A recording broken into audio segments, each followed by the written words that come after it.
दोस्तों स्टडी 91 में आप सभी का बहुत बहुत स्वागत है। जल्दी जल्दी दोस्तों लाइव आ जाओ। देखो बहुत शानदार सा आज हम लोग क्लास 10 करने वाले हैं रस। ठीक है, आज मैं रस का सच में रस निकालने वाला हूं। इतना बेहतरीन रस का कॉन्सेप्ट आज तक आप लोगों ने नहीं पढ़ा होगा जितना बेहतरीन आज का कॉन्सेप्ट है। जी हां दोस्तों, रस को समराइज करके मैं ज्यादा से ज्यादा 2 से 3 पार्ट में आप सभी को पढ़ाने वाला हूं और आज का ये टॉपिक बहुत इंपॉर्टेंट है। पिछले अगर मैं 4-5 दिनों की बात करूं तो पिछले 4-5 दिनों से हम लोगों ने महामैराथन की क्लास अटेंड किया और अब महामैराथन से थोड़ा सा छुट्टी लेते हैं और अब हम लोग अपने चैप्टर पे विजिट करते हैं। जो जो चैप्टर जो टॉपिक हम लोगों ने नहीं पढ़ा है पहले उसे पढ़ लेते हैं, फिर लास्ट में हम लोग क्या करेंगे, फिर से 8-10 दिन लगातार महामैराथन की क्लास आप सभी को दी जाएगी। ठीक है, तो ऐसे कौन कौन से बच्चे हैं भाई जिनको डर लगता है रस में, किसे किसे डर लगता है, और आज बता के जाना कि आज आपका डर दूर हुआ कि नहीं दूर हुआ। ठीक है, हिंदी में रस जो चैप्टर है, इस चैप्टर से आपका जो मन है वो कितना लग पाया, कितना जुड़ पाया, आज इस शानदार सी क्लास में हम लोग पढ़ने वाले हैं। ठीक है,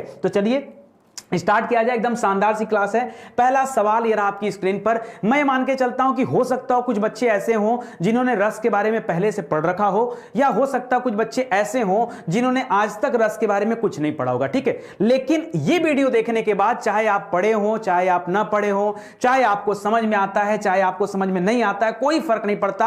आप सब कुछ दोस्तों यहां पर कर ले जाएंगे, बता ले जाएंगे। ठीक है, तो आइए दोस्तों शुरुआत करते हैं पहले सवाल से। और यहां आपको बताना है कि रस कितने प्रकार के होते हैं, रस के कितने अंग होते हैं। कभी भी ये सवाल आए परीक्षा में ना तो बताना कि नितिन सर ने कहा था कि रस के कितने अंग होते हैं। दोस्तों कुल 4 अंग होते हैं। रस के कितने अंग होते हैं? कुल 4 अंग होते हैं। कितने बच्चे? देखिए पहले ही गलती हो गया, सूरज पांडे जी का उत्तर आ गया। सूरज पांडे जी कह रहे हैं सर 9 होता है। ना ना भैया 9 नहीं होता है, याद रखेगा ये कितना होता है, सिर्फ और सिर्फ 4 होता है। कौन कौन से? जैसे आप पढ़ते हैं दोस्तों अस्थाई भाव के बारे में, पढ़ा कि नहीं? नहीं पढ़ा, कोई बात नहीं। ठीक है, आप पढ़ते हैं अस्थाई भाव के बारे में, आप पढ़ते हैं अनुभाव के बारे में, आप पढ़ते हैं दोस्तों विभाव के बारे में। किसके बारे में? याद रखें ये सब जो है ना, ये अस्थाई भाव हो गया, अनुभाव हो गया, विभाव हो गया, और एक आखिरी में पढ़ेंगे आप लोग संचारी भाव। ये दोस्तों कुल 4 टाइप होते हैं, कुल 4 टाइप होते हैं जो रस होते हैं। रस इसी में जाके छिपे होते हैं। जैसे आपने पढ़ा ना, जब आप अलंकार पढ़ रहे थे दोस्तों,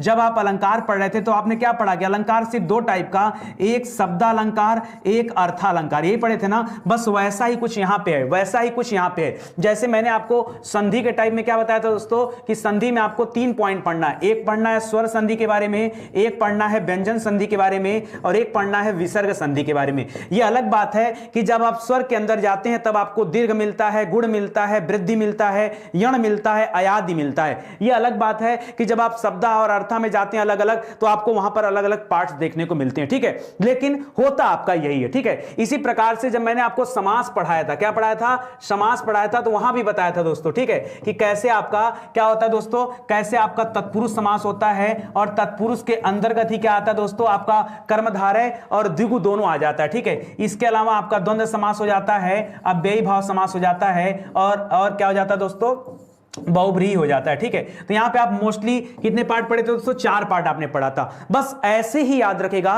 रस कितने प्रकार के होते हैं, तो याद रखेगा 4 प्रकार होते हैं रस के। कितने? आज मुझे पहले बता दे रहा हूं, आज मेरा टारगेट है दोस्तों, अगर आपने मेरा टारगेट पूरा किया ना तो कल की क्लास और बेहतरीन पढ़ाऊंगा, क्योंकि आज जहां पे आज आपकी क्लास एंड होने वाली है ना, आपका दिल खुश हो जाएगा, आपका मन खुश हो जाएगा, सर क्या पढ़ाया आपने रस। ठीक है, इतना मजा आएगा। तो आज मेरा कौन कौन साथ दे रहा है? आज मेरा टारगेट है दोस्तों कि आज मुझे 5000 की वॉचिंग चाहिए। क्या आप तैयार हैं? क्या आप तैयार हैं? यार आप अपने काम में सफल हो पाए ना हो पाए, मैं आज रस में आपको मजा दिला दूंगा, ये मेरा टारगेट है। और आज मैं अपने जो मैं कह रहा हूं इसे मैं जरूर कंप्लीट करूंगा। आप जो कह रहे हो इसे कंप्लीट कर पाओगे कि नहीं कर पाओगे, आप लोगों की जिम्मेदारी बनती है। ठीक है, चलिए स्टार्ट करते हैं दोस्तों शानदार सी क्लास। तो अभी के लिए आपको याद रखना है क्या कि रस कितने प्रकार के होते हैं? 4 प्रकार के होते हैं, अस्थाई भाव, अनुभाव, विभाव और संचारी भाव। कोई दिक्कत नहीं, आगे बढ़ते हैं, अगला सवाल देखते हैं और एक एक हम लोग पढ़ना शुरू करते हैं। यहां पर चलिए, जैसे आपके सामने एक प्रश्न पूछ दिया गया दोस्तों कि बताइए अस्थाई भाव क्या होता है। एक प्रश्न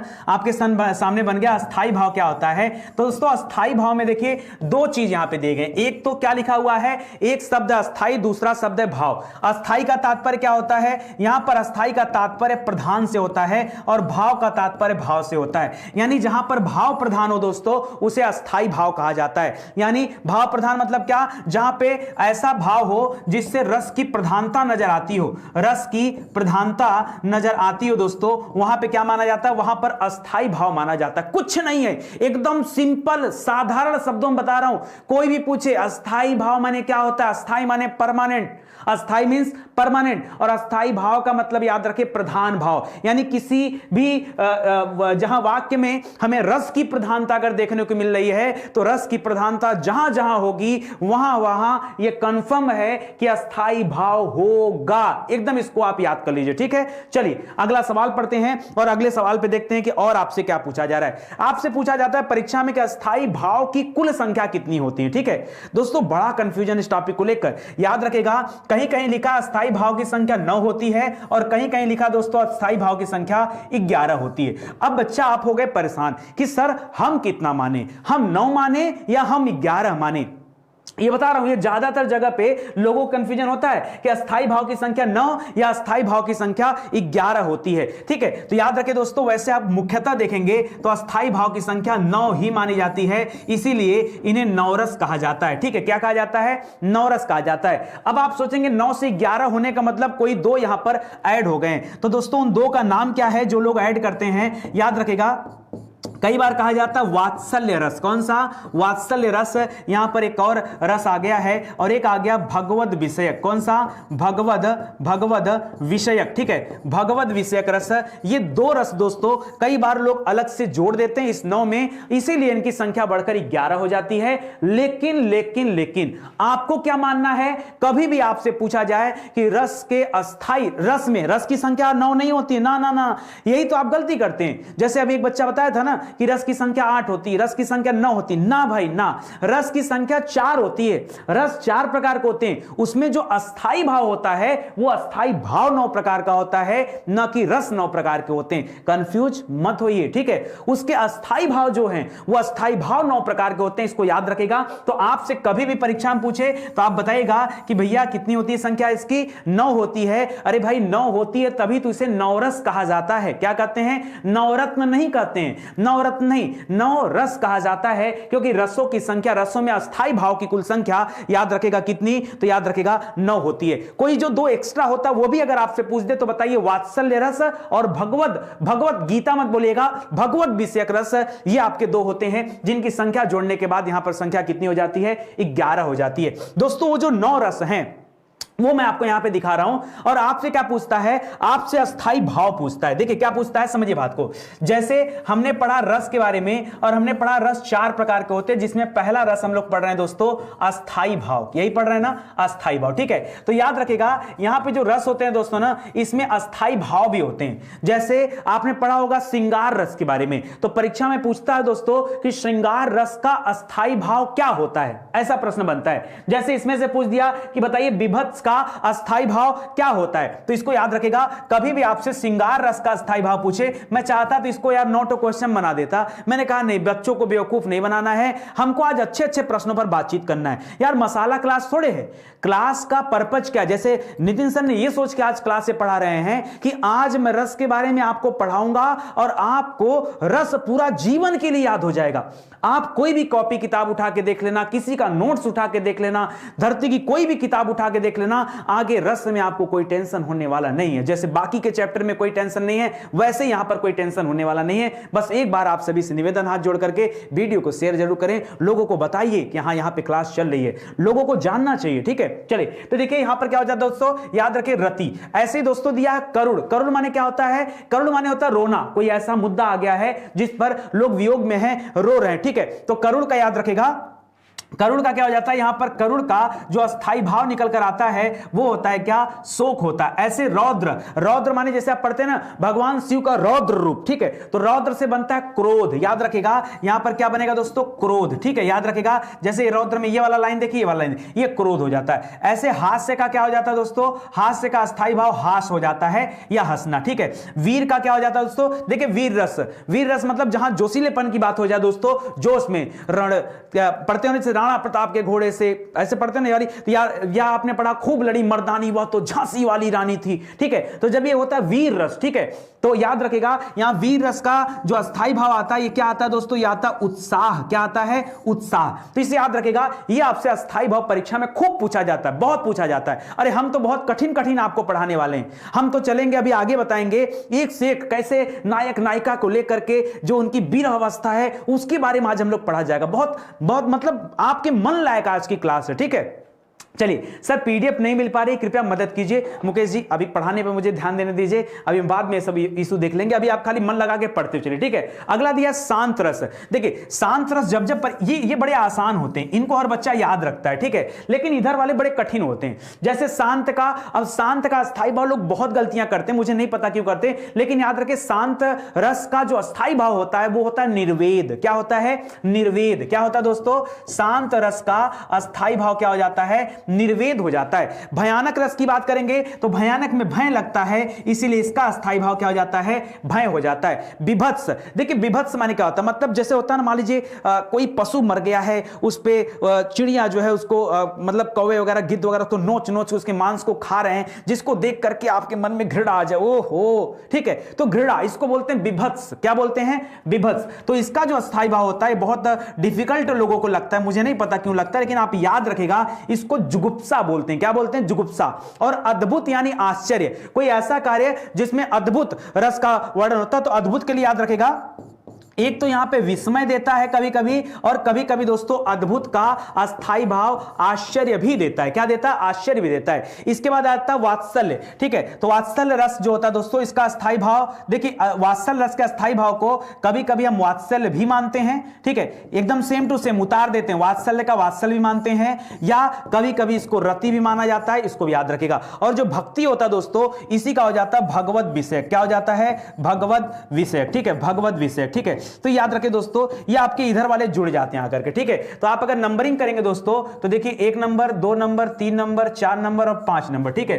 फिर इधर देखिए 6 नंबर, 7 नंबर, 8 नंबर, 9 नंबर, ठीक है। तो रसों की संख्या 9 यही होती है, ठीक है। बाकी आपका जो 10वां और 11वां नंबर आ गया दोस्तों, तो ये आपका 10वां नंबर और ये आपका 11वां नंबर, यही दो आपके जो है ये एक्स्ट्रा आ गए हैं, ठीक है। इसको याद रखेगा, ये आपसे परीक्षा में कभी कभार पूछ लिया जाता है, ठीक है। तो इतना बात समझ में आया क्या, वीडियो को एक बार और जम के शेयर करो, और जिन लोगों ने लाइक नहीं किया है सबसे पहले भाई हाथ जोड़ के निवेदन, अगर आपको लग रहा है कि नहीं आज नितिन सर हमारा दिल जीतने वाले हैं, कसम से आधे घंटे रुकिए, आपका मन अगर मैं खुश न कर दिया, मतलब आपको आनंद ना आ गया हिंदी पढ़ के, तो जो कहोगे मैं हार जाऊंगा। सच बता रहा हूं, खाली आज मुझे आधे घंटे का समय दीजिए, आपका रात आज इतना हसीन बीतेगा ना, क्या जो मोहब्बत के खिलाड़ी होंगे ना, ये जितने भी मोहब्बत के देवता हैं, ठीक है, जिनका अभी आज रात शुरू होना है, कसम से आज की क्लास देखने के बाद आपको इतना मोहब्बत जगेगा, इतना प्यार आएगा, इतना प्यार आएगा कि बस आपकी मासूका आपको बोल ही देगी, ठीक है। दीपक यादव, क्या हुआ, गुस्सा हो गए, गुस्सा उस्सा छोड़ो दीपक जी, इधर ध्यान दो, इतनी शानदार सी क्लास चल रही है, आप क्या जो है गुस्से उस्से के पीछे पड़े। आइए बढ़ते हैं दोस्तों, थोड़ा सा चर्चा करूंगा। आज मैं अस्थाई भाव के बारे में डिटेल से आपको नहीं पढ़ाऊंगा, खाली एक पढ़ाऊंगा, श्रृंगार रस। वैसे ही अगले दिन दोस्तों हम लोग बात करेंगे हास वगैरह जितने भी थे ना, 9, 10, 11 टाइप, सब पढ़ा जाएगा। आज एक का ट्रेलर में दे रहा हूं, ये ट्रेलर देख के डिसाइड कर लेना कि कल की क्लास कितनी धमाकेदार होनी है। अगर कभी आपसे परीक्षा में पूछे कि श्रृंगार रस के कितने भेद होते हैं, तो याद रखेगा इसका अस्थाई भाव पहले याद रखिए। इसका अस्थाई भाव क्या हो जाता है दोस्तों, याद रखेगा श्रृंगार रस का अस्थाई भाव निकल कर आता है क्या, रति आता है। क्या आता है, रति आता है। और अगर इसका भेद पूछेगा तो बताएगा इसके 2 भेद होते हैं। कितने भेद होते हैं, 2 भेद। ये 2 भेद कौन कौन से भाई, तो याद रखेगा दोस्तों, ये 2 भेद होते हैं। एक होता है संयोग श्रृंगार, कौन सा, एक होता है संयोग श्रृंगार। अच्छा, श्रृंगार भी देखिएगा दोस्तों, श्रृंगार ऐसे लिखा जाता है, ये श्रृंगार गलत लिखा हुआ है, लेकिन हमने क्यों लिखवाया, कंप्यूटर में टाइप नहीं हुआ था, बड़ा दिक्कत होता है, ठीक है, इसको याद रखेगा ऐसे। इसी तरह एक होता है दोस्तों वियोग श्रृंगार। कौन सा होता है, संयोग श्रृंगार और आपका वियोग श्रृंगार, याद रखेगा, ये परीक्षा में बहुत आता है, ठीक है। संयोग वियोग ये दो टाइप होते हैं। अगर आपसे पूछे श्रृंगार के कितने भेद, तो क्या बताएंगे, सर दो भेद होते हैं, एक संयोग श्रृंगार होता है, एक वियोग श्रृंगार होता है, ठीक है। आइए आगे बढ़ते हैं दोस्तों और इसके बारे में आगे पढ़ते हैं। अगला सवाल आपसे कह रहा है कि बताइए संयोग श्रृंगार किसे कहा जाता है, संयोग श्रृंगार, ठीक है। अब देखिए संयोग श्रृंगार किसे कहा जाता है, ध्यान से मेरी बात सुनिएगा, एकदम मजा आ जाएगा, तबीयत आपकी खुश हो जाएगी। जहां पर, याद रखिए, जहां पर, ध्यान सुनिएगा, जहां पर नायक और नायिका, याद रखेगा, जहां पर नायक और नायिका का मिलन हो, क्या हो दोस्तों, जहां पर नायक और नायिका का मिलन हो, क्या हो, मिलन, जी हां दोस्तों, मिलन हो, वहां पर क्या होता है, वहां पर होता है संयोग श्रृंगार। मिलन इन द सेंस क्या है, मिलन इन द सेंस, अरे मिलन का मतलब ये नहीं होता है कि किसी का शारीरिक सुख प्राप्त हो, ये नहीं मतलब है, ठीक है। अरे मिलन का तात्पर्य होता है जो मोहब्बत करने वाले लोग होते हैं ना, एक दूसरे को देख करके खुश हो जाते हैं, ठीक है। तो मिलन का तात्पर्य जहां मन का मिलन हो, मिलन का तात्पर्य है जहां एक दूसरे को लोग देख करके हंसी मजाक हो, हंसी ठिठोली हो, रूठना हो, मनाना हो, ये सब क्या होता है, ये सब का सब क्या कहलाता है दोस्तों, ये संयोग श्रृंगार कहा जाता है। तो ये लाइन में याद रखेगा कि जहां कहीं नायक नायिका का मिलन हो। आप कहोगे सर मिलन में क्या क्या हो सकता है, याद रखेगा, मिलन में हंसी मजाक हो सकता है, क्या हो सकता है दोस्तों, मिलन में हंसी मजाक हो सकता है। मिलन में दोस्तों क्या हो सकता है, मिलन में छीना झपटी हो सकता है, छीना तानी होता है ना, होता है कि नहीं बताओ। तो याद रखेगा दोस्तों, मिलन में छीना झपटी हो सकता है, और इसे क्या कहा जाता है, इसे ही कहा जाता है संयोग श्रृंगार। क्या कहते हैं, संयोग श्रृंगार। और इसी का विपरीत वियोग श्रृंगार, यानी जहां पर नायक नायिका एक दूसरे से दूर जा रहे हो, बाबू मैं तुम्हारे साथ शादी नहीं कर सकती, पापा बोल रहे हैं कि लड़का कुछ काम नहीं करता, तुम्हारी नौकरी नहीं तुमको मिली, मैं तुमसे दूर हो जाऊंगी, ठीक है। अब यहां बेवफाई, तन्हाई, ठीक है, लड़का भी परेशान, लड़की भी परेशान, ये हो गया विरह वेदना। क्या हो गया, दोनों एक दूसरे को फोन लगा के रोने में पड़े। अरे रो मत, 1-2 महीने अगर क्लास पढ़ ली होती स्टडी 91 का ना, तो वियोग श्रृंगार का मौका ही नहीं मिलता, तब मिलता संयोग श्रृंगार का मौका। लेकिन दिक्कत तुम्हारे साथ है, कहते हो यार पढ़ने का मौका नहीं मिलता, स्टडी 91 तो सब कुछ दे रहा है, आ जाओ यूट्यूब पे, आ जाओ, 5000 से ज्यादा क्लासेस जाके देखो ना क्लास, कौन सा क्लास देने में दिक्कत होता है। एप्लीकेशन को डाउनलोड कर लो, 3 लाख से ज्यादा क्वेश्चन आंसर है, उसको पढ़ो। नहीं पैसा है तो कोई बात नहीं, फ्री में भी इतना मटेरियल है कि आप अपनी तैयारी कर सकते हैं। लेकिन क्या करोगे, आपको तो छोड़ना था ना अपने बाबू सोना को, ठीक है, आपको छोड़ना था, आप चाहते तो नहीं छोड़ते, आप चाहते तो नहीं छोड़ते। ये हो गया वियोग श्रृंगार, ठीक है। तो वियोग होना, वियोग यानी अलग अलग, श्रृंगार यानी मिलन होना। जब नायक नायिका का मिलन हो तो याद रखेगा संयोग श्रृंगार, और जब नायक नायिका एक दूसरे से दूर जाएं, तन्हाई हो, बेवफाई हो, ठीक है, तब क्या हो जाएगा, तब आ जाएगा वियोग श्रृंगार। तो इसको याद रखेगा, ये हंसी मजाक, छीना झपटी, ये किसके उदाहरण है दोस्तों, ये संयोग श्रृंगार के उदाहरण है। अरे बाप रे बाप, आपसे और अंदर जाके क्वेश्चन पूछ रहा है, सुकून नहीं इसको। आप देखो मैं आपको कितना अंदर लेके गया, मैं आपको बताया रस कितने प्रकार के आपने पढ़ा, रस 4 प्रकार के होते हैं, उस 4 में से आपने एक को उठाया जिसका नाम था दोस्तों क्या, अस्थाई भाव। क्या था, अस्थाई भाव। फिर आप आ गए अस्थाई भाव के अंदर, ठीक है, ये आपका स्टॉप नंबर 1 था। फिर अस्थाई भाव के अंदर आपने पढ़ा कि अस्थाई भाव के अंदर एक होता है दोस्तों श्रृंगार रस। क्या होता है, श्रृंगार रस, ठीक है, जिसमें क्या होता है दोस्तों, इसका अस्थाई भाव रति आता है, ये आपका स्टॉप नंबर 2 था, ठीक है। फिर आप यहां से आगे बढ़े, फिर आपने पढ़ा ये जो है दोस्तों 2 पार्ट में बटा होता है, एक संयोग श्रृंगार होता है, एक वियोग श्रृंगार होता है, ठीक है, ये 2 पार्ट में बड़ा होता है, ठीक है। ये हो गया आपका तीसरा स्टॉप। अब आपको बताया जा रहा है कि नहीं आपको और अंदर जाना है, ठीक है। अब पूछ रहा है कि संयोग श्रृंगार कितने प्रकार के होते हैं। यहां से शुरू की अपनी कहानी, और ये देखो यहां तक मैं आपको लेके जा रहा हूं, इससे ज्यादा डिटेल में कुछ नहीं होने वाला है। तो पूछ रहा है दोस्तों संयोग श्रृंगार के कितने भेद होते हैं। याद रखें संयोग श्रृंगार के भी 2 भेद होते हैं। कितने भेद होते हैं, 2 भेद होते हैं। एक होता है दोस्तों नायक रब्ध। क्या होता है, नायक रब्ध होता है। एक होता है नायिका रब्ध। क्या होता है, नायक रब्ध और नायिका रब्ध, ठीक है। यानी जब शुरुआत नायक करे या जब शुरुआत नायिका करे। अरे भाई दोनों एक दूसरे से प्रेम करते हैं तो कदम बढ़ाओगे, कदम से कदम बढ़ाए जा, एक दूसरे के पास आए जा। तो याद रखिए ये कदम कौन बढ़ाया, ये बात कौन शुरू किया, या तो नायिका रब्ध होती है या तो नायक रब्ध होता है। ये संयोग श्रृंगार 2 भागों में बटे होते हैं। कोई दिक्कत आप सभी को, कोई दिक्कत, चलिए बताइए। हाँ ठीक है समझ गया प्रहलाद जी, बस देखते चलिए। ठीक है, इसको याद रखेगा, नायक रब्द या नायिका रब्द, ये दो पार्टों में हम लोगों ने बांट दिया। चलिए आ जाइए आगे। लिख रहा वियोग श्रृंगार क्या होता है, बताया तो आपको। वियोग श्रृंगार में क्या होता है दोस्तों, याद रखेगा, वियोग श्रृंगार में यहां पर क्या होता है, नायक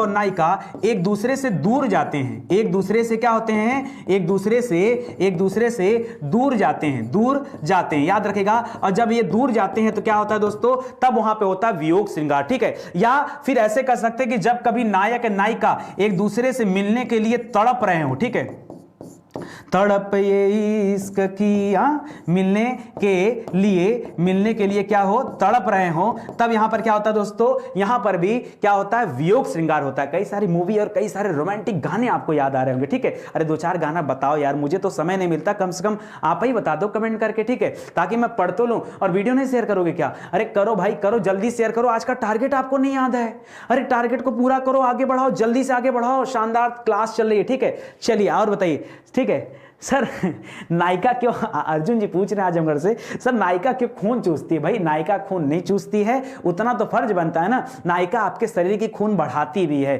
तो जो खून बढ़ाता है उसका यह भी फर्ज बनता है कि आपके शरीर में अगर खून ज्यादा हो गया हो तो चूस भी ले। ठीक है, तो याद रखिए, कभी मेंटेन करना पड़ता है रिलेशन को भाई, ऐसा कुछ नहीं है। ठीक है, हे खग मृग मधुकर तुम, अरे वाह बड़ा बेहतरीन वाह। देखिए अब सब के सब एक तरफ से आने लगे। चलिए कोई बात नहीं, इसको समझिएगा, ये आपका निकल के आ गया दोस्तों वियोग श्रृंगार। कुल मिला जुला के यहां पे तड़प होनी चाहिए। ठीक है, आगे लिख रहा है श्रृंगार रस के एलिमेंट हमको बता दो। अगर कभी आपसे पूछ दे दोस्तों कि श्रृंगार रस के अवयव क्या है, अवयव मतलब इसके एलिमेंट, मतलब श्रृंगार रस में क्या क्या जरूरी होते हैं, तो याद रखेगा श्रृंगार रस में जरूरी होता आश्रय, जरूरी होता आलंब, उद्दीपन, अनुभाव, संचारी भाव। आप कहेंगे सर बना दिए ना बेवकूफ, इतना अच्छा पढ़ाते पढ़ाते इतना कठिन शब्द आप बोलने लगे, हम कैसे याद रखेंगे सर?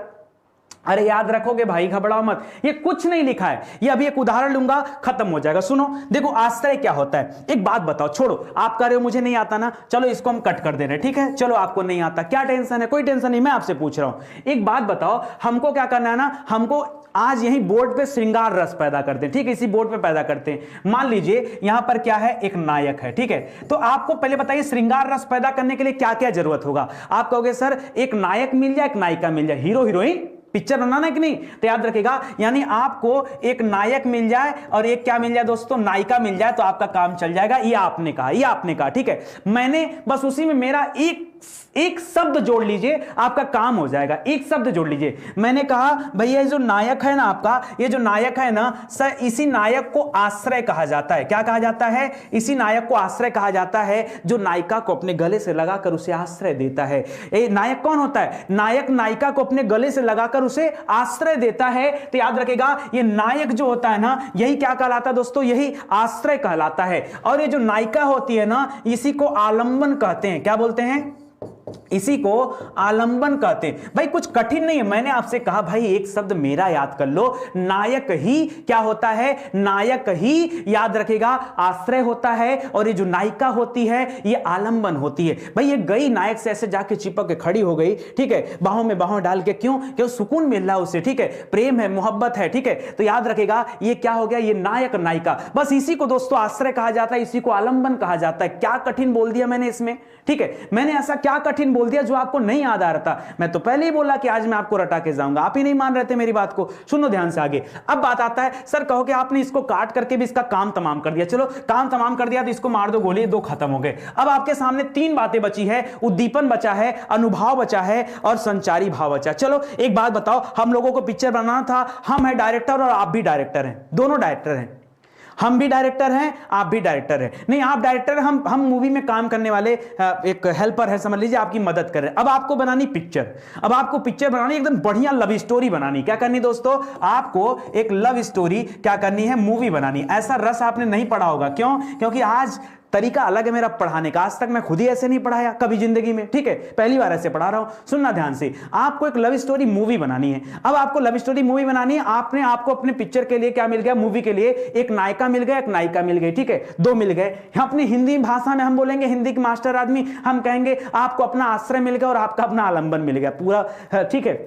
चलो अब देखो, अब इन दोनों में क्या करना होगा दोस्तों, अभी स्टोरी बनानी पड़ेगी कि कैसे कैसे मतलब नायिका कुछ ना कुछ तो करेगी यार ना, या नायक कुछ ना कुछ करेगा भाई, इंप्रेस कर, मतलब स्टोरी कैसे बनेगी बताओ।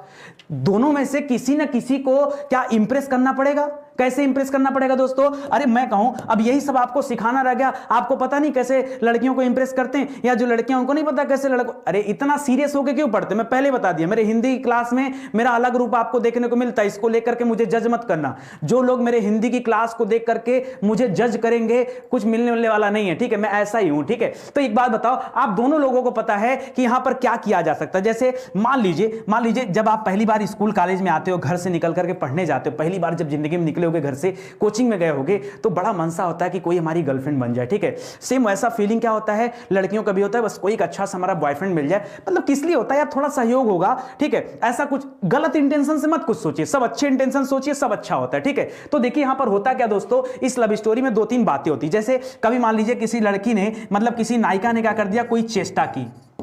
नायिका की जो चेष्टाएं होती हैं, चेष्टाएं इन द सेंस क्या होता है दोस्तों, अरे नायिका ने क्या कर दिया, हिला दिया, नायिका ने क्या कर दिया, थोड़ा सा जो है मुस्कुरा दिया, फिर गई पूरी क्लास बीत गई, पता नहीं कब यूपीएससी का फॉर्म आया, पता नहीं कौन से हम परीक्षा की तैयारी कर रहे थे, समझ में नहीं आता, सब दिमाग के ऊपर से जाने लगा। सर क्लास में क्या बोल रहे थे, मैं तो क्लास में 5-6 घंटे बैठा ही रह गया, सर की बात सुनते रह गया, लेकिन मुझे सर की कोई बात सुनाई नहीं दी। क्यों? क्योंकि मेरी नजर कहीं और थे, मेरा मन कहीं और था, मेरा दिमाग कहीं और था, ठीक है। तो याद रखिए दोस्तों, यहां पर नायिका की जो चेष्टाएं हैं, या मैं कह दूं नायिका के जो हाव भाव होते हैं, उसको देख करके, वो जो हाव भाव होते हैं, नायिका की चेष्टाएं, नायिका के हाव भाव, या मान लीजिए कोई नायिका ऐसी है जो धीरे से तिरछी नजर से बार बार क्या कर रही है, देख रही है, ठीक है, थोड़ा सा भी तिरछी नजर से देख रही है, आपके नैन उसके नैन से मिल गए, आहा सर पूछो ही मत, ठीक है। देख के तिरछी नजर देखते देखते धीरे से क्या कर दी, मुस्कुरा दी, क्या कर दी, मुस्कुरा दी। अरे बाप रे बाप, छोड़ो सर क्लास व्लास नहीं पढ़ना, आज हमको रस छोड़ दो, हमको घर जाना है, ठीक है। याद रखे, डूब गई नैया, बता रहे हैं भैया, ठीक है भैया, बता रहे हैं डूब गई नैया। दोस्तों जब ये सब होता है ना, ये सब जब होता है, ये सब मूवी बना रहे हो ना, ये सब होगा, और इसी सब को क्या कहते भाई, इसी सब, ये जो पॉइंट मैंने लिखा ना, इसी को उद्दीपन कहा जाता है। क्या कहा जाता है, आपको क्या लगता है? हम मजाक कर रहे हैं? मजाक नहीं कर रहे हैं, मजाक में पढ़ा रहे हैं, मजाक थोड़े कर रहे हैं। याद रखिए क्या उद्दीपन, उद्दीपन माने कोई ऐसा काम जिससे आपके अंदर का घंटी बज जाए, आप जग जाओ, क्या हो जाओ, जग जाओ। प्रेम की घंटी बजी, ठीक है, कोई नायिका अगर देख के एक बार तिरछी नजर से देख के मुस्कुरा दी तो घंटी बजी, अब घंटी बजी तो आप जग गए, यही उद्दीपन है। अभी हिंदी में आपको समझाता उद्दीपन क्या होता है, आप कहते हैं सर पता ही नहीं उद्दीपन क्या होता है, इतना कठिन रस कौन पढ़ाएगा, ठीक है, उद्दीपन है भाई, यही उद्दीपन है, ठीक है। तो आप कहोगे सर मजाक में, देखो आश्रय क्या हो गया, नायक आश्रय हो गया, नायिका क्या हो गई, नायिका आलंबन हो गई, उद्दीपन क्या हो गया, उसका देख के मुस्कुराना, तिरछी नजर से देखना, हंसना, बालों को सही करना, बार बार ताकना, ठीक है, या फिर मतलब इस तरह के जो एक्टिविटीज होती हैं, ये कोई भी इस तरह की चेष्टा हो, ये चेष्टा ही क्या है, यही उद्दीपन है। मतलब कहने का तात्पर्य उद्दीपन माने क्या, कोई व्यक्तियों के द्वारा या नायक नायिका के द्वारा किया गया कोई ऐसा कार्य जिससे क्या हो जाए, कोई चेष्टा होने की वजह से कुछ बढ़ जाए, कोई रस उत्पन्न हो जाए, बस ये क्या कहलाता है, याद रखेगा, इसी को उद्दीपन कहा जाता है। क्या कहते हैं, उद्दीपन कहा जाता है। समझ में आया कि नहीं, समझ में आया कि नहीं ये बताओ, आया ना। लेकिन वीडियो नहीं शेयर करेंगे सर, वीडियो शेयर नहीं करेंगे, ठीक है, जल्दी से कर दो, अभी भी समय। नीरज सर आपका बहुत बहुत स्वागत है। नीरज सर आप लोगों के बीच में आ गए हैं। सुबह 10 बजे नीरज सर की क्लास चलती, क्या बेहतरीन पढ़ाते हैं सर, ठीक है, क्या बेहतरीन। मैं तो यहाँ रस में रस निकाल रहा हूँ, सर की क्लास में ऐसे ही रस आते हैं, ठीक है, बहुत शानदार क्लास है, शतक पूरा कर रहे हैं। मैं तो बहुत पीछे में, मेरा आज 54 लेक्चर है हिंदी का सर, अभी तक 88 प्लस हो गए, 90 लेक्चर, कहाँ मैं 54 पे पारी खेल रहा हूँ, कहाँ सर इतने आगे, वाह भाई, ठीक है। सुबह जरूर आया करिए आप लोग देखने के लिए। चलो तो ये बात मेरी समझ रहे हो, ये आपका हो गया उद्दीपन। चलो उद्दीपन तो बता दिया, अनुभव बता दे। अनुभव अगर आपको बताया ना तो आज पूरी मूवी क्या हो जाएगी, 18 प्लस चली जाएगी, सही बता रहा हूं, ठीक है। अभी मेरा दोस्त मत देना, देखो मैं हिंदी पढ़ाने आया हूं तो मैं आपको अच्छे से यही समझा रहा हूं, ठीक है। चलो आ जाओ अब इसको और ध्यान से हम लोग देखते हैं, समझते हैं, क्योंकि अगर आप यहां समझ लिए तो पूरा रस आपके कंट्रोल में हो जाएगा, नहीं समझ पाए तो दिक्कत हो जाएगा, ठीक है। इसको ही मिटा दे रहे हैं, ठीक है, इतना भी गलत नहीं लिखा था ये सब। तो अभी हम लोगों ने क्या सीखा दोस्तों, हम लोगों ने सीखा कि जो नायक होता है यही आश्रय होता है। हम लोगों ने सीखा कि जो नायिका होती है यही उद्दीपन होता है, सॉरी आलंबन होता है। और याद रखेगा यहां पर तिरछी नजर से देखना, ये उदाहरण लिख दे रहा हूं, ठीक है, तिरछी नजर से देखना, ठीक है, देखना देखना या फिर कोई एक्टिविटी करना, क्या करना, कोई एक्टिविटी करना जिससे क्या हो जाए, दिल की घंटी बज जाए, ठीक है, इसे क्या कहा जाता है, इसे उद्दीपन कहा जाता है। अब दोस्तों हम लोग क्या पढ़ते हैं दोस्तों, हम लोग आगे बढ़ते हैं और हम लोग पढ़ते हैं अनुभाव के बारे में। अभी अनुभाव को और डिटेल में भी बताऊंगा, ये उद्दीपन अनुभाव सब विस्तार से बताऊंगे, तो क्वेश्चन में आ गया तो मैं रस के एलिमेंट में बता रहा हूं, ठीक है। देखिए अनुभाव में क्या होता है, मान लीजिए नायक नायिका के बीच में जो चल रहा था मूवी में, एक दूसरे को इंप्रेस करने की जो कला चल रही थी, इससे दोनों इंप्रेस हो गए, दोनों इंप्रेस हो गए, मतलब नायक और नायिका दोनों के मन में एक दूसरे के प्रति क्या हो गया, प्रेम जागृत हो गया, ठीक है। अब बताओ, अब प्रेम जागने के बाद क्या होगा, अब प्रेम जागने के बाद क्या होगा, अब जब प्रेम जागृत हो जाएगा ना, तो याद रखेगा यहां पर शुरू होता है दोस्तों, प्रेम जागृत होने के बाद फिर हाथों में हाथ, ठीक है। तो ये दोस्तों जब हाथों में हाथ मिलता है तो एक, ठीक है समझिए बात को, ठीक है। तो यहां पर एक शब्द आता है दोस्तों आलिंगन, क्या शब्द आता है, आलिंगन, ठीक है। आगे मैं नहीं जाना चाहूंगा, आप सभी जानते हैं, नेक्स्ट स्टेप आप खुद से चले जाइए, मुझसे बोलवाइए मत, ठीक है, क्योंकि हिंदी की क्लास है और वैसे भी सही नहीं है इतना, ठीक है, ओपन पढ़ाना, ठीक है। तो याद रखें दोस्तों, ये अनुभव होता है, ये अनुभव में आपका आलिंगन आ जाता है, इसी अनुभव में कटाक्ष आ जाता है, इसी अनुभव में याद रखेगा चुंबन आ जाता है। ये सारे जो चीज है ना, इसको क्या बोला जाता है दोस्तों, इसको कहा जाता अनुभव। क्या हो जाता है, अभी यहां देख वेख के काम चल रहा था, ठीक है, यहां पे एक्टिविटीज स्टार्ट हो गया, हाँ यहां पर एक्टिविटी स्टार्ट हो गया, जब एक्टिविटी स्टार्ट हो गया यही क्या कहलाएगा, यही आपका अनुभव कहलाता है, यह एक्टिविटी क्या कहलाता है, अनुभव, समझिए ना, अनुभव से बना लीजिए अनुभव, आपको अब अनुभव मिलने वाला है, ठीक है, कि ठीक है, ये होता है अनुभव, ठीक है। अब इसके अलावा दोस्तों संचारी भाव, मान लीजिए आपने किसी नायक ने, आपने नहीं, आपको पढ़ाई करना है, सफल होना है, इसके बाद ही सब करना है, ठीक है,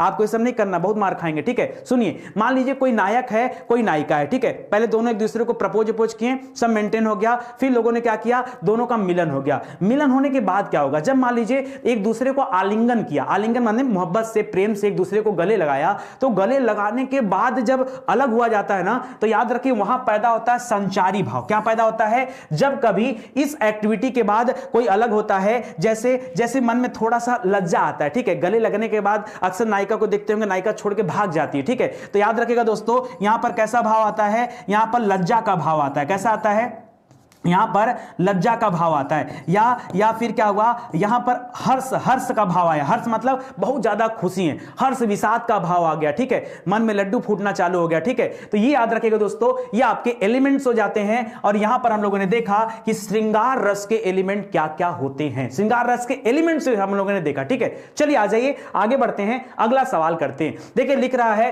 कहत नटत, आप यहां काम लगाइए, कहत नटत रिजत खिजत, ठीक है, मतलब यहां पर कहत नटत रिजत खिजत मिलत खिलत लजियात भरे मौन में करत हैं नैनन हुई सौ बात, ठीक है। इसका मतलब क्या दोस्तों, यहां पर भी रस है, यहां पर भी याद रखेगा रस है, और दोनों एक दूसरे से क्या कर रहे हैं, खूब प्रेम से बातचीत कर रहे हैं, आंखों ही आंखों, इशारों इशारों में बातें चीज चल रही है। और याद रखेगा इस तरह देखा जाए तो यहां पर संयोग श्रृंगार है, क्या दोस्तों, संयोग श्रृंगार है। क्यों, याद रखे नायक नायिका एक दूसरे के सामने हैं, उनके वो लोग क्या कर रहे हैं, आपस में बातचीत कर रहे हैं, बस यहीं पे क्या हो जाता है, श्रृंगार रस आ जाएगा। और यहां पर कौन सा हो जाएगा, श्रृंगार रस के अगर अंदर जाके देखेंगे तो आपको मिलेगा यहां पर संयोग श्रृंगार का उदाहरण बन के आता है, ठीक है।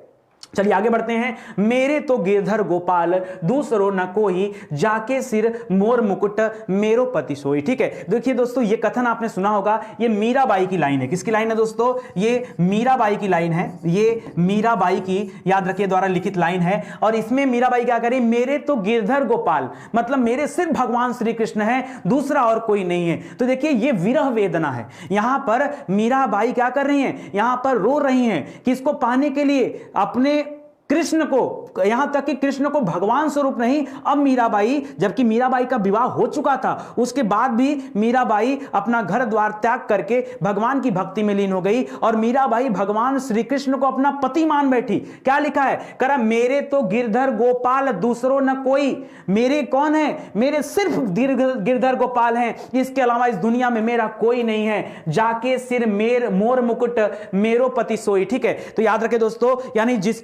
जिसके सिर पर मोर का मुकुट है, और किसके सिर पर मोर का मुकुट, भगवान श्री कृष्ण के सिर पर। कह रहा है कि जिसके सिर पर मोर मुकुट है, मेरो पति सोई, मतलब वही मेरा असली पति है। पति का तात्पर्य यहां हस्बैंड नहीं है, पति का तात्पर्य यहां हस्बैंड नहीं है, पति का तात्पर्य यहां पे रक्षक है। क्या है, रक्षक है, यानी वही मेरी रक्षा करता है, उसी की मैं संतान हूं, इस उम्मीद से दोस्तों यहां पर ऐसी बातें की जा रही है। तो यहां पर कौन सा है, अगर रस देखेंगे निकल के जो रस आता है तो याद रखेगा यहां पर भी आपका श्रृंगार रस आता है। श्रृंगार के अंदर देखेंगे तो आपको मिलेगा वियोग श्रृंगार रस। कौन सा, वियोग श्रृंगार रस देखने को आपको मिलेगा, क्योंकि यहां पर विरह वेदना मिल रही है किसकी, मीराबाई की। ठीक है, चलिए सब लोग पगला गए हैं क्या, सुनिए अब मस्ती मजाक बंद करिए। देखिए मैं उतना ही चाहता हूं, मेरी क्लास में हो हल्ला मुझे पसंद नहीं है। ठीक है, मैं चाहता हूं पढ़िए, मैं आपको थोड़ा हंसाता हूं, हिंदी जैसा सब्जेक्ट है, क्योंकि बहुत सारे बच्चे बोर हो जाते हैं। ठीक है, इसलिए उनके इंटरेस्ट के लिए सारी बातें बतानी पड़ती है। और आज भी मैंने जो कुछ आपको बताया ये मैं समझाने के पर्पज से बताया कि आप जानिए आश्रय क्या होता है, आलंबन क्या होता है। अब आपको समझ में आ गया आश्रय माने क्या, जो आश्रय देता है नायक। ठीक है, आलंबन माने क्या, जो आश्रय पाती है वो मतलब नायिका। ठीक है, उद्दीपन मतलब क्या, ऐसा कोई चेष्टा जिससे अंदर की घंटी बज जाए। ठीक है, ये हो गया उद्दीपन। उद्दीपन के बाद क्या पैदा होता है, हमेशा याद रखिए अनुभाव उद्दीपन के बाद पैदा होगा, उसके पहले नहीं होगा। ठीक है, उसके पहले होगा तो धारा 376 आ जाएगी। ठीक है, उसके पहले नहीं हो सकता। ठीक है, तो इसको याद रखिएगा। और उसके बाद लास्ट में तब जाकर आप पढ़ते हो अगला। ठीक है, संचारी भाव के बारे में। ठीक है, जहां लज्जा उज्जा आता है वो देखिएगा। ठीक है, आगे देखिए, यह तन जारो छार के कहो कि पावन उड़ाऊं, यह तन जारो छार के कहो कि पवन उड़ाऊं, मकु तेहि मारग हुई परों कंत धरे वह पाऊं। ठीक है, देखिए यह क्या दोस्तों, यहां पर भी एक वीर वेदना का वर्णन हो रहा है। एक नायिका से, एक नायक जो है एक नायिका से बिछड़ गया है और नायिका यहां पर वीर वेदना दे रही है कि यह तन जारो छार। ठीक है, यह तन माने शरीर, जारो माने चला जाएगा, यह तन जारो छार के कहो कि पवन उड़ाओ, मतलब यह कहती है कि अगर मेरे प्राण निकल जाएं, अगर मेरे प्राण निकल जाएं तो यह सुनिए, कहो कि पवन उड़ाऊं, अगर मेरे प्राण निकल जाएं या फिर हवा का झोंका मुझे क्या कर दे, उड़ा ले जाए, पवन उड़ाओ, हवा का झोंका मुझे उड़ा ले जाए, जहां मकुते ही मारग होई परो कंत धरे वह पाऊं, जहां पर मेरा पति हो, जहां पर मेरा सजना हो, जहां पर मेरा नायक हो, अगर हवा का झोंका मुझे उड़ा ले जाए और उड़ा के कहां पहुंचा दे, मुझे मेरे नायक के पास पहुंचा दे, मुझे मेरे पति से मिला दे, मुझे मेरे प्रियतम से मिला दे, तो उसके लिए मैं राख बनने को तैयार हूं। यह उसकी विरह वेदना नजर आ रही दोस्तों। तो इस विरह वेदना में भी याद रखेगा जो आपका रस निकलेगा यह आपका वियोग श्रृंगार का रस निकलेगा। क्या आएगा यहां पर, ये आपका वियोग श्रृंगार आएगा, इसको आप ध्यान दीजिएगा। ठीक है, सिंपल सा कॉन्सेप्ट है। चलिए आगे बढ़ते दोस्तों, और भी बेहतरीन पढ़ाता हूं। ठीक है, चलो सुनो ध्यान से। लिख रहा है किस रस को रसराज कहा जाता है। भाई रसराज या रसपति, यानी जो आपने 9 रस जो पढ़ा उन 9 रस में किसे रसराज कहा जाता है। रसराज का तात्पर्य क्या है, रसों का राजा, रसों का राजा। जैसे आम को दोस्तों फलों का राजा कहते हैं, वैसे रसों का राजा कहा जाता है श्रृंगार रस को। किसे कहा जाता है दोस्तों, श्रृंगार रस को रसों का राजा कहा जाता है। आगे दोस्तों मैं आपको एक एक जितने भी अस्थाई भाव आपने पढ़ा ना, इन सभी के बारे में 11 होते हैं, एक पढ़ा दिया, 10 कल पढ़ाऊंगा। ठीक है, 10 आपको कल पढ़ाऊंगा, याद रखेगा। फिलहाल तो यहां पर क्या हो जाएगा, आपका श्रृंगार रस आ जाएगा। ठीक है, आगे बढ़िए दोस्तों। कारण नाटक में रसों की संख्या कितनी मानी जाती है। मान लीजिए कोई नाटक चल रहा हो तो वहां पर रसों की संख्या कितनी मानी जाती है। यह बड़ा अच्छा प्रश्न है, क्योंकि ज्यादातर लोग क्या करते, गलती करते। जैसे मान लीजिए अगर आपने कहा 9 मानी जाती है, तो आपको पता है कि रसों की कुल संख्या कितनी है, 9 है, मुख्यतः यही तो रसों की संख्या है। अगर आपने बोला कि 11 मानी जाती है, 11 मानी जाती है, तो आपने इसमें क्या कर दिया, 2 अलग से लाके ऐड कर दिया। कौन कौन सा, एक वात्सल्य ऐड कर दिया और एक भगवत विषय का ऐड कर दिया, यही ऐड किया ना। ये आपने 2 ऐड कर दिया इसमें लाकर। ठीक है, लेकिन याद रखें दोस्तों यहां पे ये वाला भी गलत है और ये वाला भी गलत है। अगर आप नाटक की बात करेंगे तो नाटक में रसों की संख्या सिर्फ और सिर्फ 8 मानी गई। आप कहोगे सर ये कौन सा नौटंकी है, एक बार आप पढ़ाएं 9 मानी गई, एक बार आप पढ़ाएं 11 मानी गई। सर हम कुछ नहीं बोले, अब ये आपकी कौन सी नौटंकी, सर आप बोल रहे हैं 8 मानी जाएगी। अरे नौटंकी नहीं, नौटंकी है तभी तो इसका नाम नाटक है। याद रखें नाटक में रसों की संख्या 8 मानी गई। अब आप कहोगे सर ये बताइए उस 11 में से या उस 9 में से हम क्या डिलीट कर दें, कुछ ना कुछ तो डिलीट करना पड़ेगा ना। तो याद रखें दोस्तों क्या डिलीट करेंगे, शांत रस। एक बात बताओ, जैसे नाटक चल रहा है कहीं पे, ठीक है, कहीं श्रृंगार रस हो रहा है तो आप नाटक में मंचन देख रहे हैं, नायक नायिका का मिलन हो रहा है। कहीं वीर रस चल रहा है तो आप देख रहे हैं युद्ध चल रहा है, क्या हो रहा है, मेघनाथ का युद्ध चल रहा है, ठीक है, लक्ष्मण से। तो यहां पर आप देख रहे हैं वीर रस देखने को मिल रहा है। हास्य रस, कोई यहां पर नौटंकी हो रही, कोई हंसी मजाक हो रहा है, हास्य रस देख, सब मिल सकता है। कभी शांत रस भी मिलेगा क्या, क्या करेंगे, स्टेज पे आके शांत रहेंगे सब लोग मौन धारण करके, तो कोई नाटक ही नहीं होगा। अरे नाटक की प्रस्तुति के लिए शांति की आवश्यकता नहीं है। तो याद रखें दोस्तों, यहां पर शांत रस को नहीं गिना जाता। शांत रस का ही अस्थाई भाव क्या होता है दोस्तों? निर्वेद होता है। शांत रस का ही अस्थाई भाव क्या होता है? निर्वेद होता है। और शांत रस को याद रखेगा नाटक में नहीं गिना जाता है, नहीं गिना जाता है। आप मुझे बता दो ना, गिन ले क्या? आप कहिए तो गिन लिया जाए। ऐसी नाटक देखना पसंद करेंगे जहां सारे कैरेक्टर सावधान मुद्रा में खड़े हो, एकदम चुप। अरे मैं अभी पढ़ा रहा हूं और मैं यहां पे शांति से खड़ा हो जाऊं तो आप में से कितने लोग यहां खड़े होकर हमको देखते रहेंगे? ठीक है, नहीं देखेंगे भाई। ठीक है, इसलिए दोस्तों याद रखेगा यहां पर क्या हो जाएगा, यहां पर नाटक जो होता है इसमें रसों की संख्या काउंट करते समय इनको 8 ही माना जाता है, इसमें शांत रस को नहीं माना जाता। परीक्षा में पूछेगा बता देना। ये सब हलवा हलवा क्वेश्चन स्टडी 91 के बच्चे इससे डरते थोड़े हैं। ठीक है, चलिए एक बार वीडियो को शेयर करिए सब लोग मिल करके, कम से कम आंकड़ा 3000 तो डाक जाए। क्या बेइज्जती, 5000 का टारगेट लेके बैठे हो और थोड़ा भी मेहनत नहीं कर रहे हो। ठीक है, बैठे बैठे मजा मिल जाए बस खाली। ठीक है, तो जल्दी बढ़िए आगे। सर जी आज मुझे बसंती से मिला दीजिए। मिल जाओगे, बसंती नहीं किसी से मिले, बसंती भी मिल जाएगी तुमको, गब्बर भी मिल जाएगा। ठीक है, बस एक काम करो, क्या करो, तुम बन जाओ क्या? ठीक है, जिस काम के लिए अभी आए हैं ना बस वो काम करो। ठीक है, अभी पढ़ने के लिए आए, एक बार सिलेक्शन हो जाए ना तो रियल में बसंती मिल जाएगी। सच बता रहा हूं, कोई मजाक की बात नहीं है। ठीक है, कोई मजाक की बात नहीं, लेकिन उसके पहले क्या करेंगे? ठीक है, हम देखेंगे सर आप महान है, क्यों नहीं रहे सर, क्यों मजाक कर रहे हैं? ठीक है, महान तो गुरु आप हैं। ठीक है, बहुत शानदार सी क्लास है। ठीक है, मैं तो यहाँ हिंदी एक विषय देख रहा हूँ और आप आ जाइए नीरज सर की क्लास देखिए। नीरज सर हिस्ट्री भी देखते हैं, ज्योग्राफी भी, पॉलिटी भी, साइंस भी, स्टैटिक जीके भी, अपना इकोनॉमिक्स तो एकदम बेहतरीन। ठीक है, तो मतलब कुछ बचता नहीं है सर से। ठीक है, तो आइए आप क्लास देखिए, आपको मजा मिलेगा। ठीक है, चलिए आइए देखिए। एक दोस्तों भरत मुनि का नाम सुना होगा। कह रहा कि भरत मुनि ने रसों की संख्या कितनी बताई। भरत मुनि इंपॉर्टेंट क्यों है? इंपॉर्टेंट है, रसों की दृष्टि से भरत मुनि बहुत इंपॉर्टेंट है। याद रखेगा, भरत मुनि के अनुसार रसों की संख्या कितनी मानी गई? 8 मानी गई। भरत मुनि के अनुसार रसों की कुल संख्या कितनी मानी गई दोस्तों? तो 8 मानी गई। कभी भी परीक्षा में पूछे तो बता देना। और आपने अभी पढ़ा कि नाटक में भी रसों की संख्या कितनी मानी गई? तो 8 मानी गई। ठीक है, चलिए आगे बढ़ते हैं। आगे देखिए दोस्तों, विभाव क्या कहलाता है? बताइए विभाव। ठीक है, अभी हम लोग पीछे विभाव वगैरह नहीं देखे, अब बताइए मुझे विभाव क्या होता है। दोस्तों ऐसे हो सकता है कि इसको पढ़ने के बाद आपको लगे कि बड़ा डिफिकल्ट है, लेकिन ऐसा कुछ है नहीं। ठीक है, याद रखिएगा, ऐसा कोई मामला जिससे व्यक्ति के अंदर का भाव क्या हो जाए दोस्तों? जाग जाए। क्या हो जाए? कोई ऐसा काम हो जाए, कोई ऐसा काम हो जाए, या कोई ऐसा पदार्थ या कोई ऐसा व्यक्ति को या कोई ऐसा विकार है जो किसी व्यक्ति के हृदय या किसी व्यक्ति के अंदर जो उसके मन का भाव है, अगर वो जाग जाए और वो जिस कारण से जाग रहा है, जिस कारण से दोस्तों जाग रहा है, बस वही कारण क्या कहलाता है? वही कारण विभाव कहलाता है। क्या कहलाता है दोस्तों? वही कारण विभाव कहलाता है। बस जागना चाहिए। ठीक है, तो याद रखें दोस्तों, यानी एक यहां पे हमको एक सवाल मिला दोस्तों, अगर मैं कहूं कि भावों की उत्पत्ति कैसे होती है, भावों की उत्पत्ति दोस्तों कैसे होती है, तो आप यहां बोल सकते हो, क्योंकि बोला है ना कि अंदर के भाव जाग जाएं। ठीक है, तो याद रखेगा, यानी भावों की उत्पत्ति का कारण अगर कोई आपसे पूछ दे कि इसका कारण बताइए, तो क्या बताएंगे? इसका कारण ही क्या होता है? विभाव होता है। क्या होता है? विभाव। भाई इधर भी कारण देखिए, भावों की उत्पत्ति का कारण विभाव, या व्यक्ति के अंदर का भाव जो जाग जाए, वो जिस कारण से जागा है, बस वही कारण क्या कहलाता है दोस्तों? वही कारण विभाव कहलाता है। वही कारण क्या कहलाता है?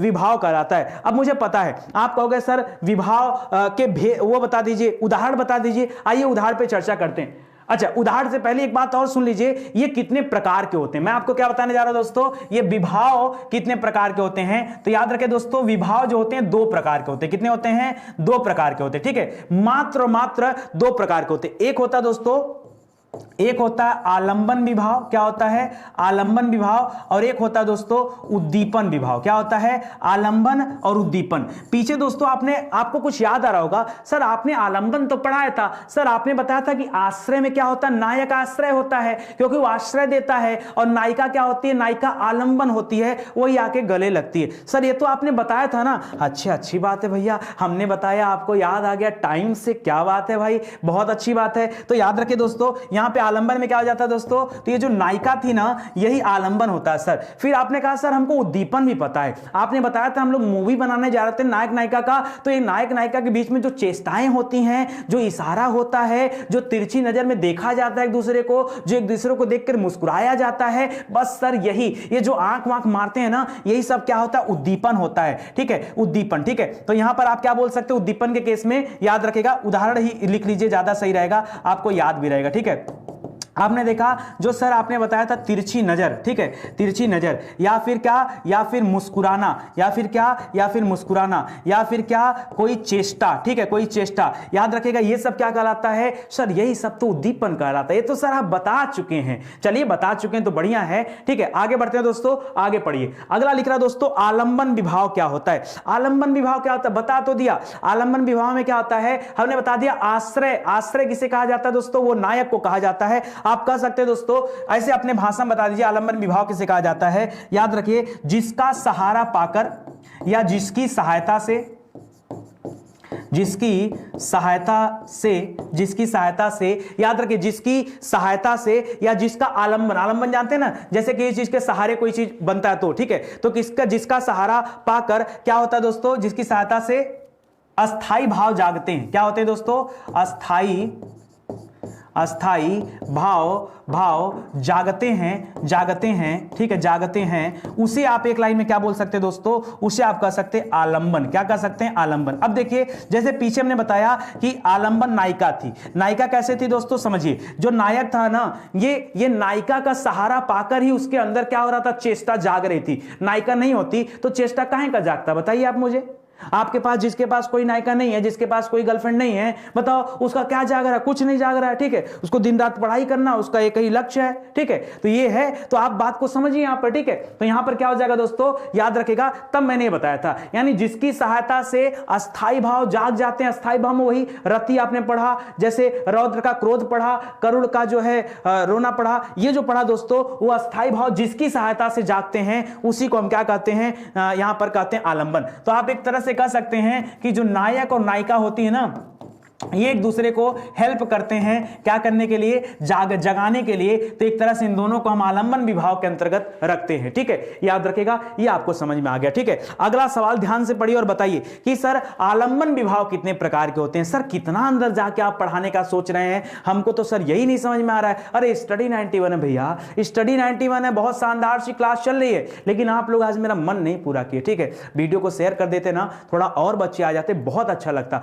थोड़ा थोड़ा ही आपको प्रयास करना, ज्यादा प्रयास नहीं करना है, एकदम थोड़ा थोड़ा ही प्रयास करना है। तो बस वीडियो को आप आगे बढ़ाइए, हाथ जोड़कर निवेदन है। ठीक है, देखिए आलंबन विभाव कितने प्रकार के होते हैं दोस्तों, तो इनका टाइप भी क्या होता है, सिर्फ 2 प्रकार की है। जैसे इसके पीछे वाला 2 प्रकार पढ़िए भी। ठीक है, कौन कौन से दोस्तों, कौन कौन से, तो याद रखिए, एक होता है आश्रय आलंबन। क्या बोलते हैं, आश्रय आलंबन, आश्रय आलंबन। ठीक है, अब देखिए आश्रय आलंबन ना, आश्रय धन आलंबन, तो इसको पढ़ते दोस्तों आश्रयालंबन। क्या, आश्रयालंबन, ऐसे बन जाता है, ये आप संधि विच्छेद देख लीजिएगा। इसी तरह से दोस्तों विषय धन आलंबन क्या हो जाता है, इसी तरह से विषय धन आलंबन हो जाता है। तो याद रखेगा, विषय धन आलंबन बराबर क्या हो जाता है, विषयालंबन हो जाता है। क्या हो जाता है, विषयालंबन हो जाता है। तो आश्रयालंबन और विषयालंबन ये 2 होते हैं। ठीक है, अच्छा, अब आपके मन में दोस्तों ये भी आएगा कि सर ये आश्रय आलंबन और विषय आलंबन होता क्या है। दोस्तों एक लाइन में बताऊं, जैसे मान लीजिए मैं यहां पे चर्चा कर रहा हूं किसी नायक और नायिका का। ठीक है, किसी नायक और नायिका का, या कोई मूवी का नाम बताओ बढ़िया सा, चलो नायक नायिका ले लो, हाँ राधा कृष्ण ले लो यार। ठीक है, चलो मान लीजिए हम यहाँ पे राधा जी और कृष्ण जी की बात कर रहे हैं। ठीक है, राधा कृष्ण की बात कर रहे हैं। ठीक है, और यही नायक नायिका हो गए, कृष्ण जी आपके नायक हो गए और राधा जी आपकी नायिका हो गई। तो मान लीजिए जब कृष्ण जी राधा जी को देखते होंगे तो उनके मन में कुछ ना कुछ भाव जागता होगा। तो याद रखेगा, जो भाव कृष्ण जी के मन में जागता होगा, जो भाव कृष्ण जी के मन में जागता होगा, यानी जो भाव नायक के मन में जागता होगा, वो भाव क्या कहलाता है, उसी को आश्रय आलंबन कहते हैं। आपने क्या पढ़ा था स्टार्टिंग में कि आश्रय क्या होता है, आश्रय जो देता है वो नायक होता है और आलंबन में नायिका आती है। तो दोस्तों याद रखिएगा, नायक क्या हो जाएगा दोस्तों, ये आश्रय आलंबन का उदाहरण हो जाएगा। और जो राधा है, जो यहां पर क्या है, जो राधा है यानी जो नायिका है दोस्तों, जो नायिका है ये आपका विषय हो जाती है। क्या हो जाती है, ये नायिका विषय हो जाती है। तो नायक आपका क्या बन गया, आश्रय बन गया, और नायिका क्या बन गई, विषय बन गई। धीरे धीरे आप सब्जेक्ट को समराइज करिए और जोड़ जोड़ के पढ़ते जाइए। ठीक है, तो ये आपको समझ में आया आया, आश्रय और ये दोनों चीजें मैंने आपको बता दिया, इससे ज्यादा कुछ यहां पे नहीं है, ठीक है। आगे बढ़िए, करा उद्दीपन विभाव क्या कहलाता है, पढ़ा दिया गया। उद्दीपन विभाव मतलब याद रखिएगा, कोई वस्तु या किसी स्थिति को देख करके अगर क्या हो जाए, अस्थाई भाव जाग जाए, अस्थाई भाव जाग जाए। जैसे वो सब जो एक्टिविटी की बात हो रही थी, जो इतनी सारी एक्टिविटी मैं आपको बताया ना, ये जो एक्टिविटी थी दोस्तों, जैसे दोस्तों याद रखिएगा, आंख मारना, क्या हो जाए, आंख मारना, ठीक है, या फिर क्या करना दोस्तों, मुस्कुराना देख करके, ठीक है, मुस्कुराना, ठीक है, या फिर तिरछी नजर से बार बार देखना, ठीक है, तिरछी नजर से देखना, ठीक है, देखना, या फिर क्या दोस्तों, देखना, या फिर क्या करना, या फिर किसी कार्य के लिए उकसाना, ठीक है, उकसाना, या फिर यहां पर क्या करना, कोई भी चेष्टा करना, कोई भी चेष्टा करना। दोस्तों इस तरह की बहुत सारी एटीसी कर लीजिए, बहुत सारी इस तरह की जो एक्टिविटीज होती हैं दोस्तों, इनको क्या कहा जाता है, इनको उद्दीपन विभाग के अंतर्गत रखा जाता है, ठीक है। याद रखिएगा, उद्दीपन, यहां पर आप जाग रहे हैं, ठीक है, या कई बार ऐसा होता है कि जहां पर एक्टिविटीज ऐसे ना होकर के किसी अन्य वजह से भी एक्टिविटी चालू हो जाती, जैसे आप कहते हो ना, जैसे बरसात होता है तो कहते हैं बारिश का मौसम बड़ा सुहाना, बड़ा रोमांटिक मौसम है, ठीक है।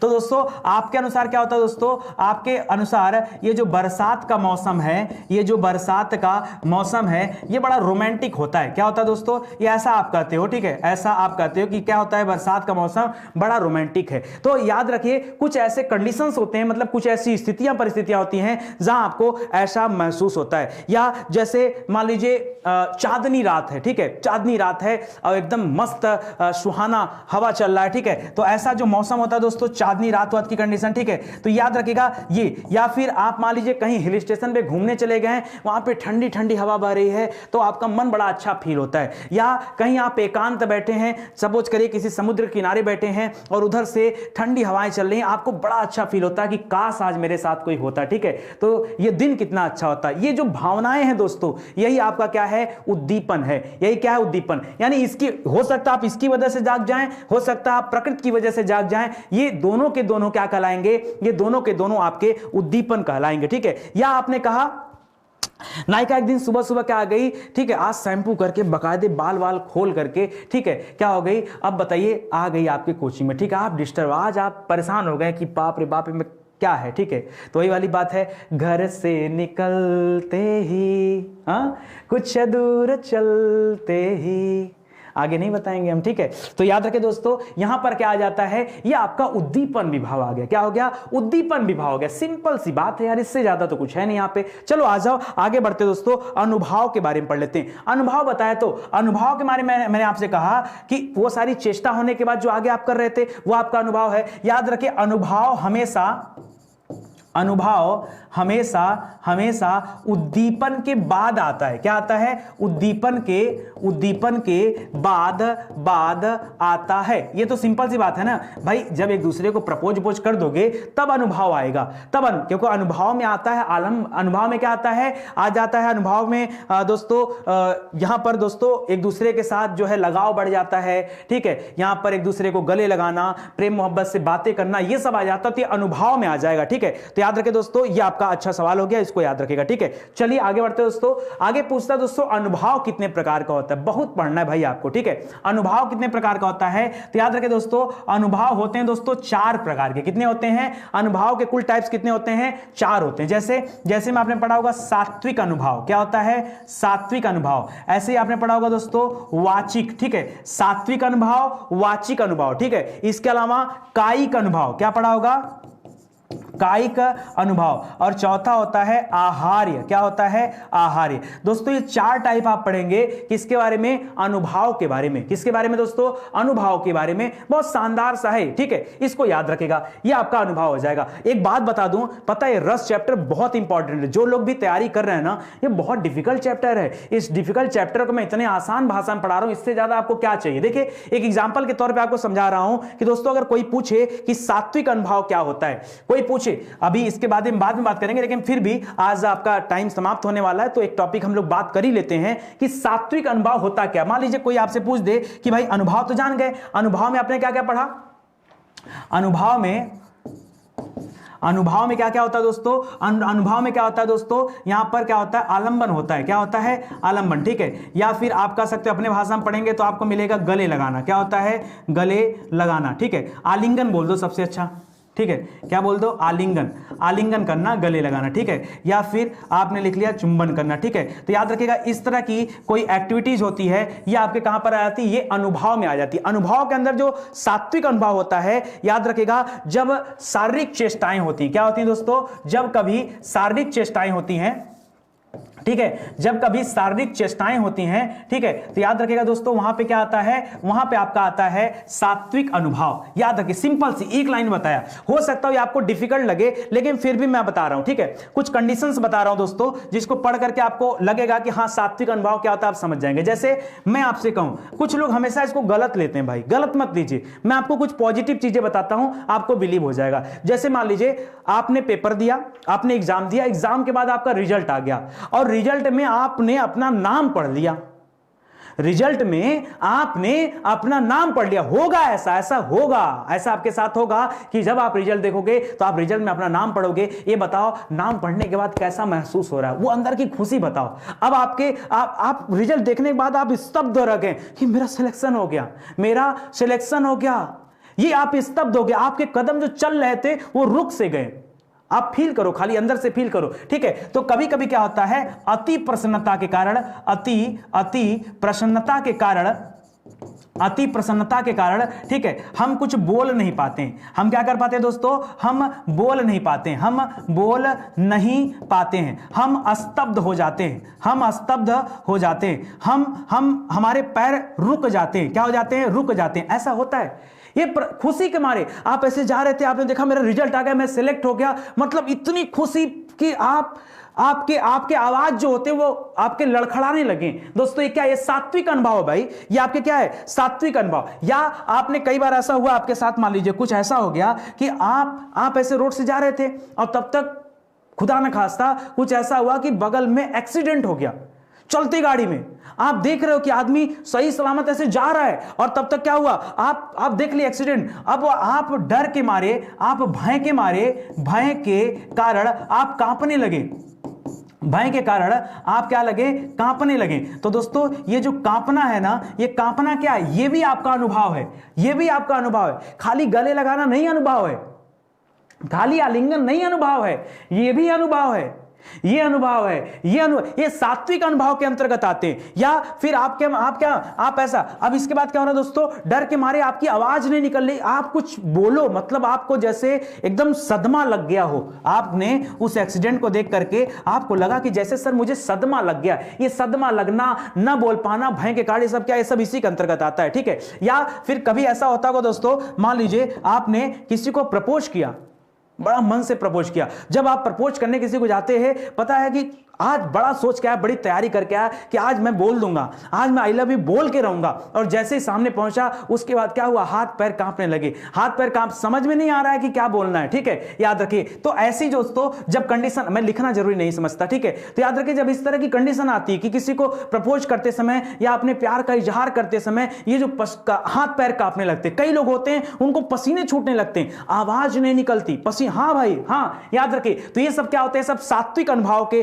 कारण होता है, ठीक है। या कैसा हो सकता है, आप कोई ऐसा समाचार सुन लें, आप किसी से बड़ा प्रेम करते हैं, सामने वाले की तरफ से फोन आता है और आपको उधर से आई लव यू सुनाई देता है, आपकी आंखों में आंसू आ जाते हैं कि मैं इतने दिन से जिसे प्यार कर रहा था आज वो मेरे पास हो चुका है। तो ये जो आंसू है, या हो सकता हो दुख के कारण आंसू आ गए हो, दुख के कारण आंसू आ गए हो। दोस्तों ये सबका सब परिस्थिति क्या होता है, ये सात्विक अनुभव में आता है, ठीक है। तो याद रखिएगा दोस्तों, यानी आप कह सकते हो कि अगर मान लीजिए प्रपोज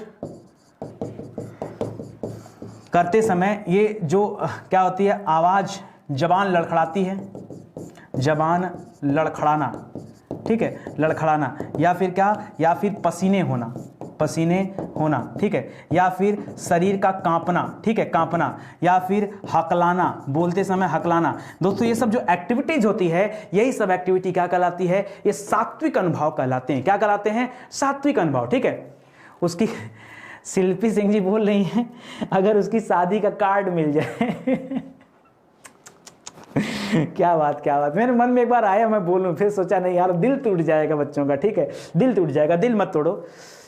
प्यार को पाने का एक रास्ता, नितिन सर बता रहे हैं, सुन लेना, जिसको जिसको भी मोहब्बत है एक रास्ता है, ठीक है, मैंने अपना पाया है, एक्सपीरियंस है, तब बता रहा हूं आपको, ठीक है। तो याद रखिए सिर्फ एक रास्ता है, आप ना मन लगाकर अपना जो लक्ष्य आपने ठाना है आप उसे पा जाओ। जिस दिन आपको नौकरी मिल जाए उस दिन दुनिया का सब कुछ आपको मिल जाएगा, कोई आपको रोकने वाला नहीं है, कोई आपको मना करने वाला नहीं है, सिर्फ आपको आपका लक्ष्य मिल जाए, जो आपने डिसाइड किया, जो सपने आपने देखा, जो सपने आपके माँ बाप ने देखा, जिस सपने को लेकर के आप घर से निकले हैं कि नहीं मैं जा रहा हूं पढ़ाई करने, मैं कुछ बन के लौटूंगा, जिस दिन वो सपना आपने पा लिया उस दिन वो सपना आपके हर सपने को हकीकत में बदल देगा, हर सपने को हकीकत में बदलेगा। इसका कोई शॉर्टकट नहीं है, मेहनत का कोई भी शॉर्टकट नहीं होता, कोई शॉर्टकट नहीं होता, आप विश्वास करिए, बिलीव करिए। बहुत लड़ाइयां लड़नी होती हैं, मैंने लड़ा है, मैं जानता हूं, इसलिए अपना एक्सपीरियंस आपसे शेयर कर रहा हूं, ठीक है। मेरे पास भी इस तरह के कई सारे रास्ते बने कि नहीं या तो अब बिछड़ जाएंगे, वियोग श्रृंगार वाली हालत हो गई, और या तो फिर क्या हो गया, या तो फिर सब कुछ मिल ही जाएगा। ऐसी स्थिति में भी अपने आप को, व्यक्ति को संभालना पड़ता है। अगर आपने अपना लक्ष्य खो दिया तो समझ लो अपने जीवन का सब कुछ खो दिया, सब कुछ खो दिया।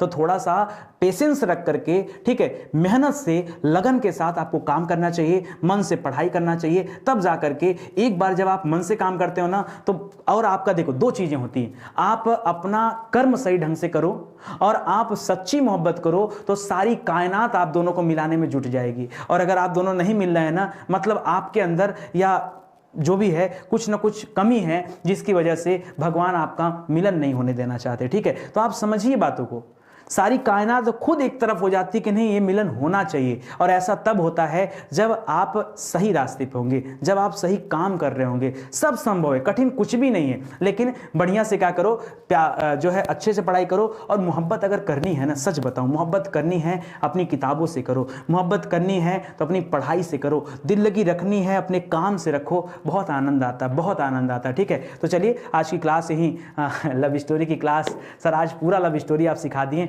कोई बात नहीं, सीख लो। कल की क्लास और शानदार है, क्यों, कल हम लोग इसको खत्म करेंगे, सात्विक अनुभाव, अभी जो हम अनुभाव के टाइप पढ़े हैं, सात्विक, वाचिक, कायिक और आहार्य, ये सब खत्म करेंगे। और जो मैंने वहां छोड़ दिया था, जैसे श्रृंगार रस पढ़ाना, तो वीर रस, शांत रस, आपका जो अलग अलग हैं, ठीक है, रौद्र, ये सब हम लोग पढ़ने वाले हैं, ठीक है। तो चलिए आज की क्लास यहीं समाप्त होती है, मिलते हैं अगली क्लास में, और तब तक के लिए धन्यवाद। और हाँ दोस्तों, आगे करंट अफेयर की क्लास है रात को 11 बजे, जो जिन्हें भी देखना होगा वो एक बार दोस्तों आ जाएंगे 11 बजे। बहुत शानदार सी क्लास चलती है यार करंट अफेयर की, पता है करंट अफेयर का टक्कर स्टडी 91 का कोई है नहीं, चाहे आप किसी को भी मानते हो मानिए, कोई फर्क नहीं पड़ता। एक महीने का करंट अफेयर का स्टडी 91 पे देख लेंगे ना, कोई माई का लाल आपको वापस नहीं जाने के लिए बोल सकता, आप कहीं जा ही नहीं सकते। क्यों, अरे भाई आउटपुट मिलना चाहिए, आउटपुट अगर मिलने लगा ना तो फिर आप कहां जाओगे, आपको भी तो पढ़ना है ना। और मैं जब आपको पढ़ाने के लिए उतर गया हूं ना, फिर आप टेंशन छोड़ दो, ठीक है। आज से 2-2.5 साल पहले मैंने कॉपी पे पढ़ाना शुरू किया था, और वहां से पढ़ाते पढ़ाते आज यहां तक का सफर, ये आप की बदौलत हो पाया है, आप सभी के लाड प्यार की वजह से हो पाया है। आगे भी उम्मीद करता हूं कि आप सभी अपना लाड प्यार स्टडी 91 पर बनाए रखेंगे, और वीडियो को शेयर करते रहिए, अच्छे से लोगों को बताते रहिए जो लोग भी इससे जुड़ना चाहें, ठीक है। चलिए आज के लिए बस इतना ही, धन्यवाद, जय हिंद, जय Bharat, thank you so much.